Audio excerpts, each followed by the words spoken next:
We used to have an air conditioner above this porch in that window there, and it would drip, and it rotted out this one board, which I guess rotted out the rest of the board, because when I was putting the dog outside the other morning, I stepped right there and fell right down in there and caused this big old bruise.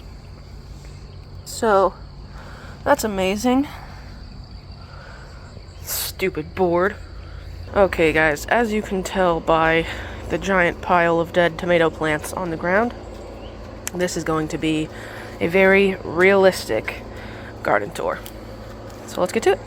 Here on this left side, everything looks terribly sparse at this point. That is because I have removed 3 or 4 Roma tomato plants. 2 here, 2 there, and 2 there. So 6 Roma tomato plants.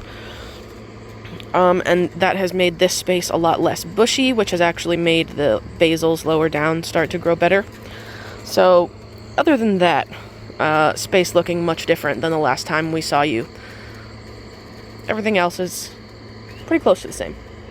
It is July, so that means it is getting hot, and it is humid, and this is what I mean by it'll be a realistic garden tour. I would love to go through and pluck all of these dead leaves off and make it look as pretty as possible, remove all that brown, but this is just the reality of what the garden looks like in July. It is so hot, it's so humid.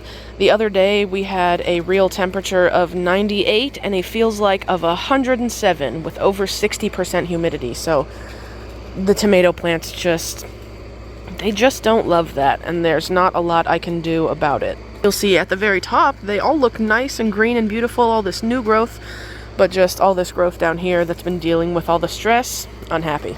So in this container, since I took out the Roma tomatoes, all I have is this parsley plant. Big parsley plants that I have in my garden have actually been in the garden for a few years now, so I'm hoping that this one will regrow as leaves rather than flowers in the fall. Right next to that, we have these 12 beans. These are the newest additions to the garden. I hadn't planted any green beans this year because all of my shallow containers were being taken up by onions and garlic. Hopefully next year I'll have more infrastructure to be able to have both at the same time. But here are the start of some beans. I honestly couldn't tell you which kind of beans these are. I planted 2 different kinds and I took pictures, so I'll put here what they are. Like I'll put the picture up or something. And then here is one of my last remaining onions. The next container is just onions. I'm just waiting for their necks to break and fall over so that I know they're ready to be harvested. I left my onions in 2-inch by 2-inch containers, the containers that I started them in, for way longer than I should have, and that kept them root bound and kept them out from nutrients. So they're not going to grow very big. This is my biggest one so far, and it's not huge, but it's not tiny. I'm happy with it. This is my first time growing onions, so I'm not too upset. Just behind it here in this container, we have an oregano. This is one of the oregano bushes that I chopped almost all the way down. You can see all these right here are from where I chopped it last time, and it is having no problem growing back. In fact, it is spreading wildly across the container. Let me just... There we go. Yeah. That pansy is actually not in this container. It's in that one back there. So the next container here, we just have dwarf snapdragons. They're called like scarlet red or something. I remember I have the tag over here actually. Don't ask me why the tag isn't in the container it's in. I don't know. Dwarf snapdragon. The color is snapshot red. Maybe I'll keep that with them now. So snapshot red dwarf snapdragons, and those are gorgeous. Here's a little bloom to show you. And when this whole thing is covered in flowers, it is so pretty. Oh, there's some more coming up. Cute. This big thing is catnip. My cat doesn't care for catnip, apparently. I've brought this fresh inside and given it to him. I've bought dried catnip and tried to give it to him. I've dried some of this on the counter, and crunched it and given it to him, and he absolutely does not care. He looks at me like I'm insane. Like, lady, why would I want those leaves? This right here is a dwarf sweet alyssum. Oh my gosh, that's a huge roly-poly. Look how big that is. Oh.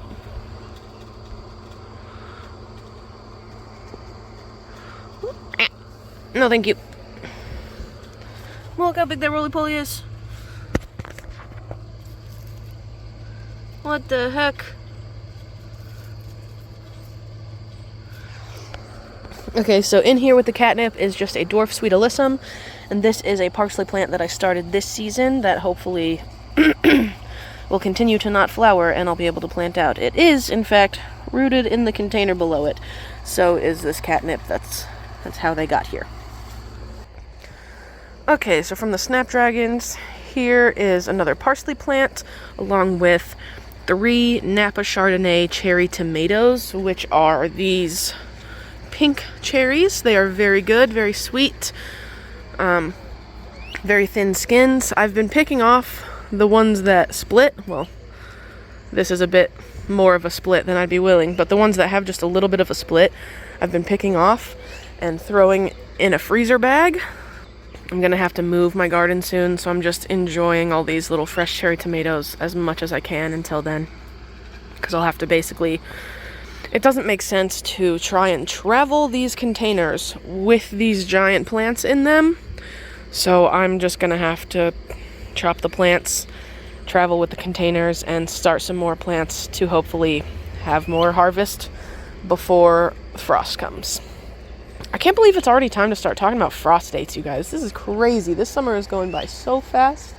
Okay, so in this container, I removed a couple of Roma tomatoes and I planted some beans. So here's 2. Here's one coming up here. I have 12 beans in here, the same as the other container. But they're a different kind of beans, and I'll put that up on the screen. This amaranth. I have enjoyed amaranth a lot more than I thought I was going to. I really didn't think that I would like it. I don't know why, but I don't tend to really enjoy the non-traditional flowers like coxcomb. I don't really like it, so this kind of reminded me of that, and I didn't think that I would enjoy it. But these little tendrils are so long and pretty.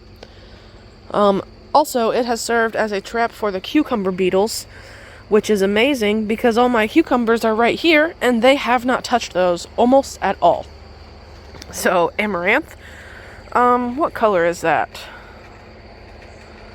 Love Lies Bleeding is what it's called. Love Lies Bleeding. Coral Fountain. It's called Coral Fountain Amaranth. Behind it here, we have a container with just 2 cucumbers that look sparse, but they're okay. They are okay. They're just not very many leaves left on the bottom. We've even got some cucumbers on them. And here is just I think it's a queen lime. This is a queen lime blush zinnia. Gorgeous. We've got quite a few blooms about to open on it, and a few that are open and have been there for a bit. So that's just 2 cucumbers and 1 zinnia. We will talk about the rest of the cucumbers when we get to the outside over there.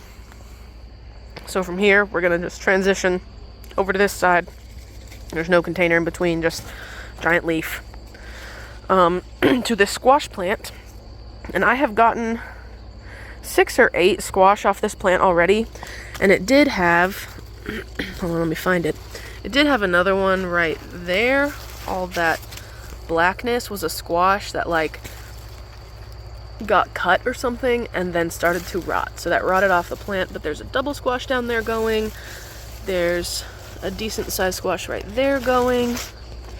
Here's a little flower with a squash behind it. Right there's a little flower with a squash behind it. So this plant is getting really big, and I'm just going to get as many squash off of it as I can until I have to chop it down. So these big old leaves are coming from that squash plant next door, because what's actually in this container is oregano and peppers. These peppers are habanada peppers. They looked really, really bad for most of the season. I don't know why. They were growing slow. They had holes in the leaves. They were yellowing. They just did not look good in comparison to my other peppers who I gave the same treatment to. So now, within the last month, these have just exploded with growth. Oh, I just broke a branch. Oops. Lost 3 peppers.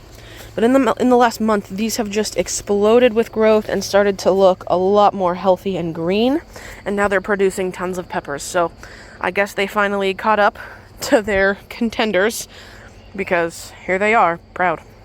Man, it is a calm and cool 65 degrees outside this morning because it is cloudy.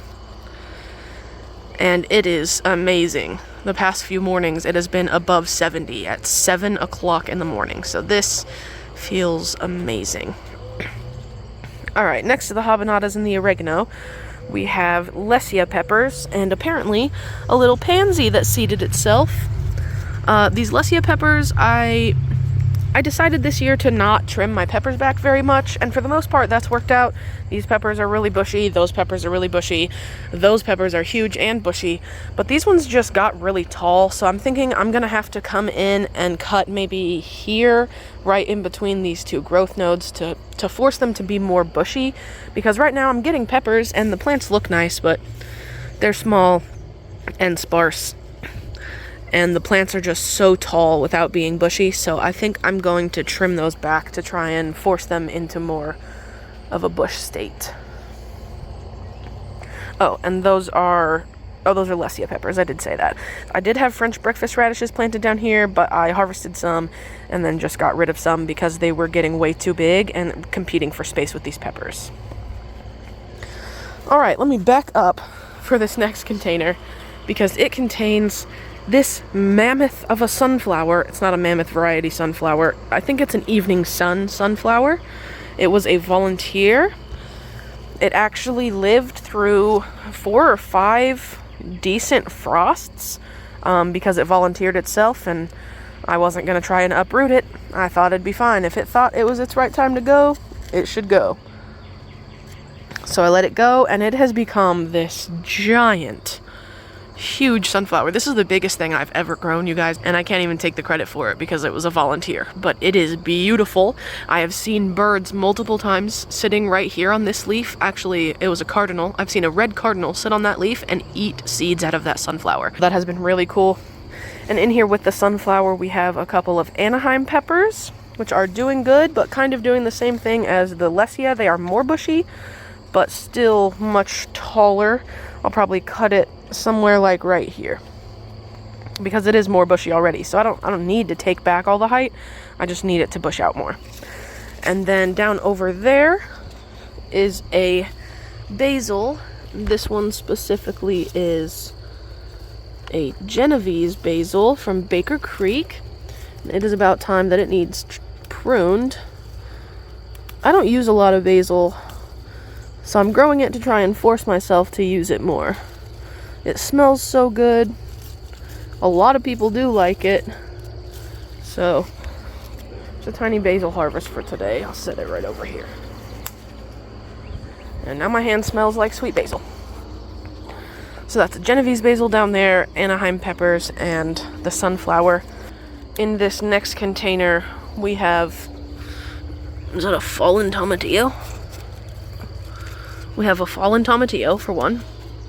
But this is a couple of tiny pansies that seeded themselves. These dead branches here is cilantro that I have been, every once in a while, I just take the little seed pods and sprinkle them in the container like that. And just push them in a little bit because I want more cilantro. But the cilantro that was here bolted and is dying. I tried a lot. I tried to pull the flowers off a lot of times and just see if it would come back, and it just bolted every time. It is way too hot in Missouri for that. But I'm trying. Oh, here's a little sunflower gift from the birds. Oh, I'll put that right back where it was and leave it. I don't know if there's a seed in it or not. Just there, you can see that there's a hole. That is either from birds or squirrels, and there was tomatillos buried in the hole. What the heck? Friggin' squirrels, man. And then there's just a couple Detroit dark red beets, which are not doing anything, but that's okay. They're still pretty. And here is the tomatillo plant. I'm not sure if you'll be able to tell which one is which, because there's 3 right in this area. But this one here is the one out of this container. This one. Oh yeah, the birds are definitely enjoying that. Alright, so this container is a tiny little rosemary. It's a rosy rosemary that I started from seed, and then just this one huge tomatillo. It actually has quite a few ripe fruits on it.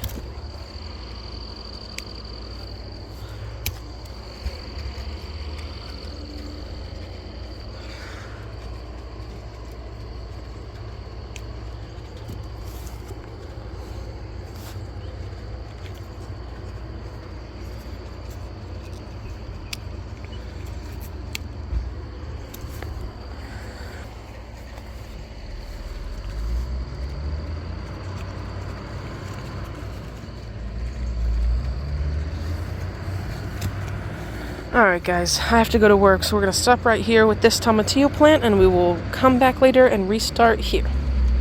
Good morning, what is up you guys? Today is the 25th of July, and that means it's, I don't know, 6 days, I think, after I recorded the first little bit of the July garden tour. I have been so busy this month. We got back from our Zion trip at the end of June, and now we've been working on our new house, trying to get it ready to live in, because we have to be out of this house by the 5th of August, but due to our work schedules, we're going to try and be out by the 2nd of August. We already packed up the entirety of the upstairs and the entirety of my garden and grow room and moved it to the new house, and it's just in boxes over there waiting for us. So on one hand, I'd really love to restart the garden tour and do it one full swoop through the whole thing, but I only have so much time this morning, so I'm going to go ahead and use the footage I already have, even though it's a little bit old, and I'm just going to look at a couple of the plants that we already looked at and show you what has changed about them, because a lot of them haven't necessarily changed. It is the end of July, which means it is hot and humid. Today it is cloudy and foggy.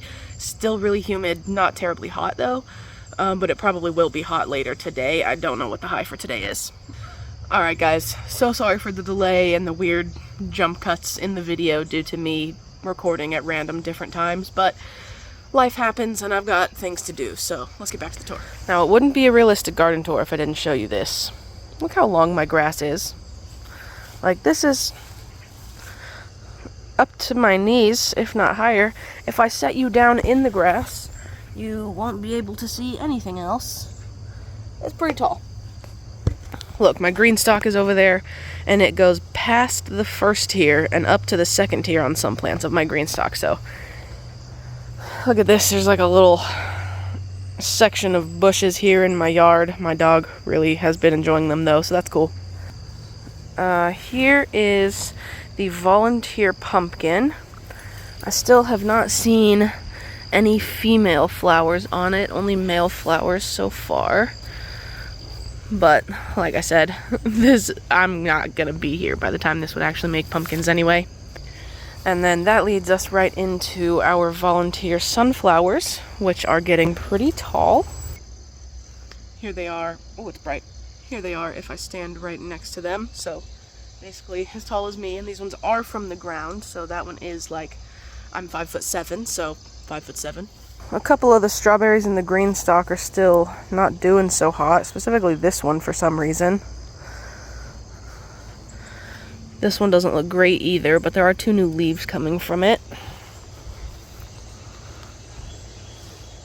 Whoever lives here next is going to have so many volunteer tomato plants. You're welcome. I just walked through a spider web. Don't you love that? Okay, so I believe we started in these containers and went around. Cat was sleeping right there in my garden, that little jerk.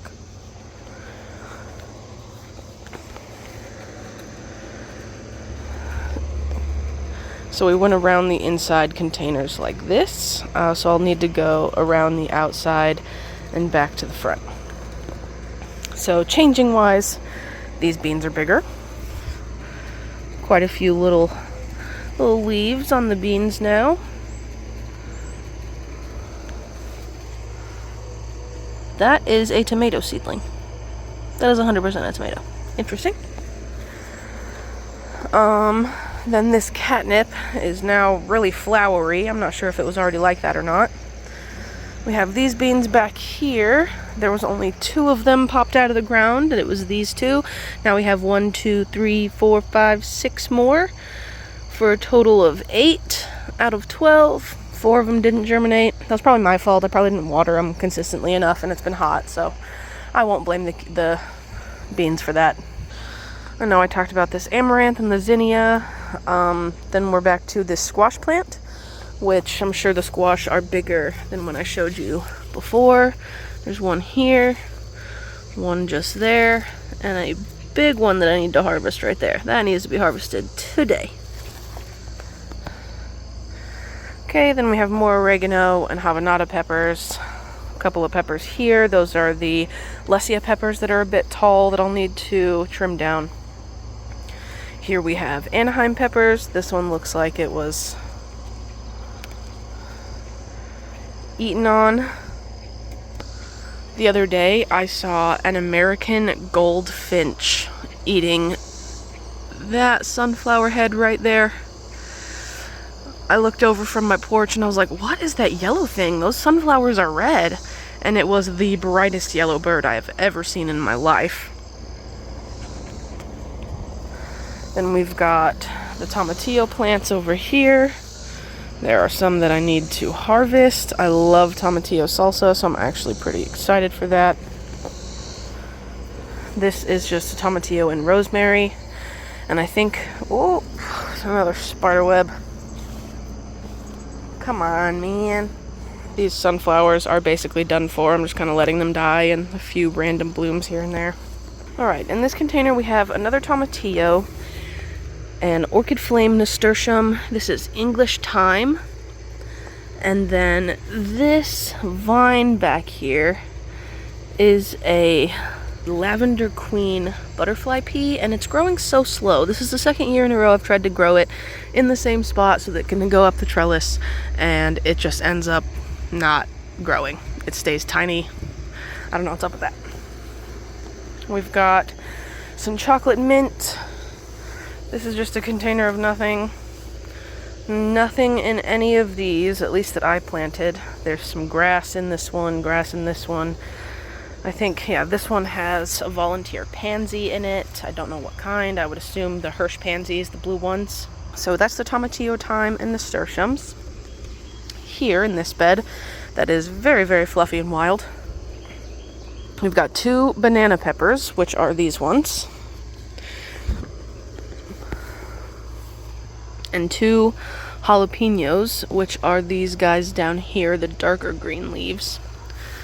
These probably need fertilized, and I absolutely need to harvest some banana peppers. Oh my goodness. So this next one, I think this is a Queen Lime Orange Zinnia. Yeah, Queen Lime Orange Zinnia. And then we have, these are Serrano peppers. There's a red one down there, so obviously I need to harvest. I usually harvest and use them when they're green. You can use them red or green. I just prefer them green. And this flower, I can never remember and have to look at the tag. This is Black Knight Scabiosa, otherwise known as pincushion flower. There's no flowers on it right now. I probably need to deadhead it pretty badly, but they are really pretty when there are flowers on it. Look at this little spider right here, making a little web in my garden. Oh, I have some really nice bell peppers. Look at this one.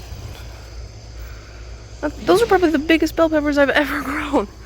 So these are Sunbright bell peppers, all the way up to here. We've got an Alaska variegated nasturtium, and this is my river flower, which I've recently found out is native purple phlox. And that's all that's in this one. Look how crazy this grass is, you guys. This is nuts. We're probably going to get charged a fee for not mowing the grass. But there's only so much we can do in such little time. Moving on to this bed, we have another zinnia. This is a peppermint stick zinnia. They look like this. Beautiful. I actually need to deadhead that as well. And then we've got some garlic chives and 2 pepper plants. These are California Wonder bell peppers, which I don't see peppers on. And then the squash leaf sticking right up through the middle. Alright, coming around to the corner, we have some more zinnias. A little wasp on this one. Don't look at me like that. Get out of here. Thank you. So this bed has Sugar Rush peach peppers and Dottil peppers. This one is the Dottil pepper, and these 2 are Sugar Rush peach, and then these 2 zinnia plants. These ones are cut and come again zinnias, so it's just a mix of different colors. Walking through this giant grass and coming around to the corner. That's the bed we were just in with the zinnias and the peppers. That one seems like it needs water. Moving down this way, we have Richmond green apple cucumbers. And these cucumbers grow up to the top of the trellis. And then I have them trained to grow this way along the trellis. And there are little baby cucumbers in there. That one's not such a baby, a little one there. So Richmond green apple cucumbers. And there was a kale with that, but it died in the heat of summer. Over here, we have emerald everleaf basil, and then some dazzling blue kale, and also a few cucumbers. The cucumbers in this container are Monica cucumbers, and they are, let me see if there's any on. This one, this is a Monica cucumber. That one doesn't look so good, but oh, bumblebee. Aw, so cute. So I haven't been loving the Monica cucumbers, to be honest. I don't know if I will plant them again. I guess we will find out. In this next container, we have Italian oregano and lemon cucumbers. And I know there are cucumbers on these lemon cucumbers. I just saw them. There they are. 2 big ol' lemon cucumbers. These are actually my favorite cucumbers. So I'm originally from California, and in California you can buy lemon cucumbers just on the shelves at the grocery store. They have them, like you can just buy them. And I moved to Missouri in 2010 and I never saw a lemon cucumber again. So once I started gardening, I was like, oh my gosh, those cucumbers, I have to grow them, and found the seed. And there probably won't be a year that I don't grow them, to be honest. I love them so much. So there are the lemon cucumbers. This cucumber right here is probably the straightest, most even cucumber I have ever grown. What variety is that? That's going down into that container over there. So that's a straight 8 cucumber. That is the best looking cucumber I've ever grown, you guys. Are you kidding me? Like, I'm gonna have to harvest this just so I can see it. And it's time. Right now in the morning is the best time to harvest cucumbers anyway. Look at that. That is the most perfect cucumber ever. Are you kidding? That's pretty crazy. Oh, another bumblebee. Maybe it's the same one. I don't know. Doing his job, loving his life. I love being out here in the morning for this reason. You just see all the little happy bugs. Look at all the pollen on his legs. So we've got lemon cucumbers in this container along with the oregano. And then moving on to this one, we only have 2 Marketmore 76 cucumbers. These are the ones that got shaded out really early in the season and haven't been doing well since then. So they have been coming out with cucumbers that look like this and like that. But they're still edible cucumbers, so I'm not really too upset about it. So there is the massive cucumber section, I guess. Here's the corner, so the cucumbers are this way, tomatoes are this way. This tomato right here is a Thorburns terracotta tomato. It's put on a lot of fruit, but they go bad really fast. Even on the vine, they tend to rot. Maybe that's because of where I am, because it's super humid here or something, or it gets too hot during the day. There's also been really inconsistent watering due to the rain. So I'm not sure what exactly make those tomatoes rot. They did really well for me last year, but they are very squishy this year. So in with the Thorburns terracotta tomatoes, we have some lacinato kale, and that probably tastes terrible. I haven't eaten it in months. I'm just kind of leaving it for the caterpillars and bugs, because if they'll attack this kale, then they won't attack my other plants, which is great. Okay, in this container, I sprinkled like a mesclun lettuce mix down at the bottom, and they looked really bad the whole time. We've got a little bit of bok choy, we've got some beets, a couple radishes maybe down here, but I don't really know what it is. They're not doing well, and I just kind of let them die. But in with them is an English thyme right down there, and these are Brad's Atomic Grape tomatoes. This is what I mean by rotting on the vine. They get wet and, split, and then they stay on too long and they just rot on the vine. And that is what I'm dealing with right now. So these are Brad's Atomic Grape tomatoes. They're like a saladette size. They usually don't look like that. They look like this. They're hard to tell when they're ripe, so I usually just give them a little squeeze, and if they have any squish at all, I go ahead and pick them. Obviously, I haven't been out here in a few days. I picked all of the blushing ones the day after I recorded the last bit of this video, actually. So they don't take terribly long, but I need to come out here more often or preserve some or something. Those ones have some chunks taken out of them. Something. Probably a hornworm, to be honest. I haven't seen any hornworms in my garden yet this year, actually. Okay, so this next container, we have Napa Rosé cherry tomatoes, which are these little pinky red ones, and they are really, really sweet and good. They have very thin skin. I've gotten a lot of them. Again, with the inconsistencies in watering because of rain and whatnot, some of them split and end up just dying on the plant, but that's fine. I'm gonna have to remove these plants soon anyway to move, because it's nonsensical to try and move these containers with plants in them that are this tall. So all these tomatoes are gonna basically get murdered. I'll probably take clippings off the end like this and use it for suckers to try and get some fall tomatoes, at least cherry tomatoes. Also was a pansy in there that has died as of late, but I do believe this is a little self-seeded pansy, and so is that, so they might come back. In this container, I tried to start some spinach from seed right in the bottom, and it never did good. It literally never got bigger than this. Then we've got a Brush Strokes Viola pansy right here. I started those from seed. The first round of it is like this leggy part that has stuff at the end still, and then it started regrowing from the base. I probably should just cut all that off.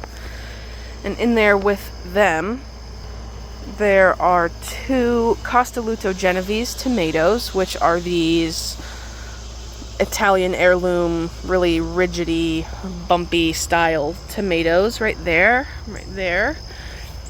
So they're doing pretty good still. They don't like the humidity, so you can see how much of their leaves is missing versus the rest. The rest of the leaves on the other plants start coming in about right here, and these ones have basically no leaves from the bottom most of the way up the trellis. About right here they start getting their leaves back, but the tops look good.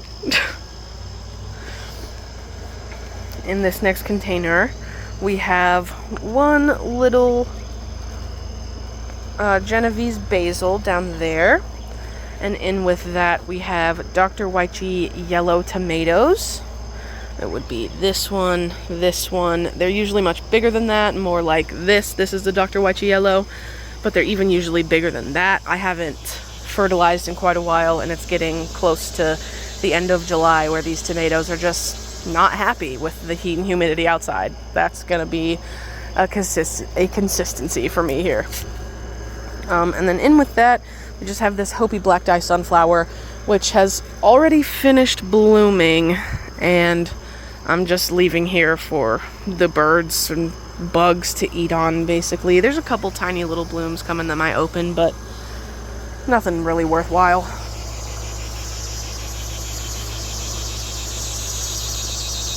Okay, bugs. Okay then, thank you. In this container there is another of those Hirsch pansies that is dying, and then this is another Genovese basil right here, and this is an Alaska variegated nasturtium that just never did really well for some reason. And in with those we have Norwood Miners tomatoes, which are like a large cherry tomato or like a salad tomato, whatever you want to call it. And I actually really like these ones. These ones are a new variety for me this year. I got the seed from Wild Boar Farms, and I actually really like these ones. They were the first tomatoes to ripen. They've been really sweet. They're big enough that you could cut them or just eat them, like pop them like candy if you wanted to. They're pretty good.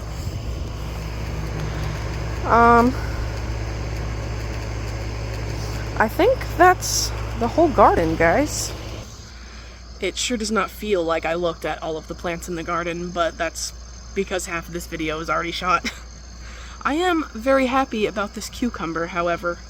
It is legitimately the straightest, most even cucumber I've ever grown. It looks like these onions are gonna need harvested soon. Hopefully I'll have beans to harvest soon. Sadly, I'm gonna have to chop down a lot of these plants within the next week. But I wanted to get a July garden tour up for you guys.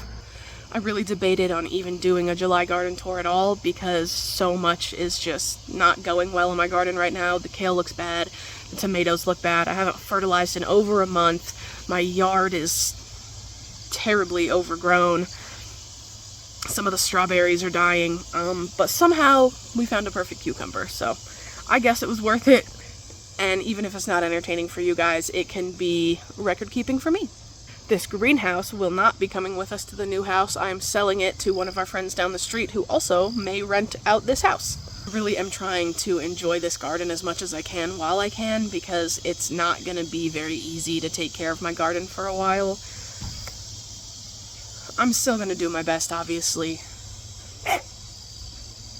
But we just have to physically move it a decent distance to my new place. And then I'm gonna have to replant a lot. In fact, I wish I would have already planted my fall garden, but half of my gardening stuff is still here while half of it is at the new house, so I have to at least wait until everything is over there. So I'm probably gonna be planting fall stuff like broccoli and cauliflower, another round of cucumbers, the new round of tomatoes. I'll probably be planting those as soon as I can, to be honest. I wanted to get them planted in the end of July, and maybe that's still a possibility depending on what I have to do this weekend and time and things like that. But if I get anything from the fall garden, I'll be happy. Any kind of harvest from the fall garden, and I will absolutely be happy with it. Alright guys, well, flies keep landing on my legs and it's annoying.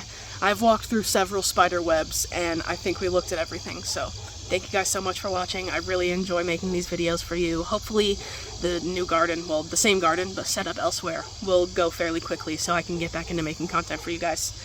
Really appreciate you guys being here. Thank you so much for watching. I'll see you on the next one.